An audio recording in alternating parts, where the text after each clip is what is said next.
ಯಾವ ರೀತಿ ದಾನ ಮಾಡಿದ್ರೆ ಉತ್ತಮ ಮತ್ತು ಅದರಿಂದ ನಿನಗೆ ತೃಪ್ತಿ ಭಾವವು ಹೇಗೆ ಸಿಗುತ್ತದೆ ಅಂತ ಶ್ರೀಕೃಷ್ಣ ಹೇಳ್ತಾರೆ, ಕೇಳೋಣ ಬನ್ನಿ. ಕೃಷ್ಣಂ ಒಂದೇ ಜಗದ್ಗುರು. ಡೇ 194. ಭಗವದ್ಗೀತೆ ಅಧ್ಯಾಯ 4 ಶ್ಲೋಕ 33.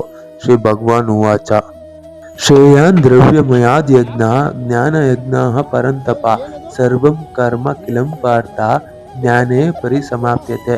ನಿನ್ನಲ್ಲಿರುವ ಹಣ ಆಸ್ತಿ ಹಂಚುವುದಕ್ಕಿಂತ ನಿನ್ನಲ್ಲಿರುವ ಜ್ಞಾನವನ್ನು ಹಂಚುವುದು ಉತ್ತಮ. ನಾನು ಸ್ಕೂಲಲ್ಲಿ ಇರಬೇಕಾದ್ರೆ ನನ್ನ ಶಿಕ್ಷಕರು ನನಗೆ ಒಂದು ಕತೆ ಹೇಳಿದ್ರು. ಅದರಲ್ಲಿ ಶಿಷ್ಯ ಗುರುವಿನಿಂದ ಎಲ್ಲವನ್ನೂ ಕಲಿತು ಇಡೀ ಪ್ರಪಂಚವನ್ನೇ ಗೆದ್ದು ಬಂದು ನಂತರ ಗುರುವಿನೊಂದಿಗೆ ಯುದ್ಧಕ್ಕೆ ಇಳಿಯುತ್ತಾನೆ. ಆದುದರಿಂದ ನಿಮ್ಮಲ್ಲಿರುವ ದಾನದ ಗುಣ ನಿಮಗೆ ಮುಳ್ಳಾಗದ ರೀತಿ ಇರಬೇಕು. ಆ ಗುರುಗಳು ಅವನಿಗೆ ಪ್ರಪಂಚವನ್ನು ಗೆಲ್ಲಬೇಕಾದ ವಿದ್ಯೆಯನ್ನು ಮಾತ್ರ ಹೇಳ್ಕೊಟ್ಟಿರ್ತಾರೆ.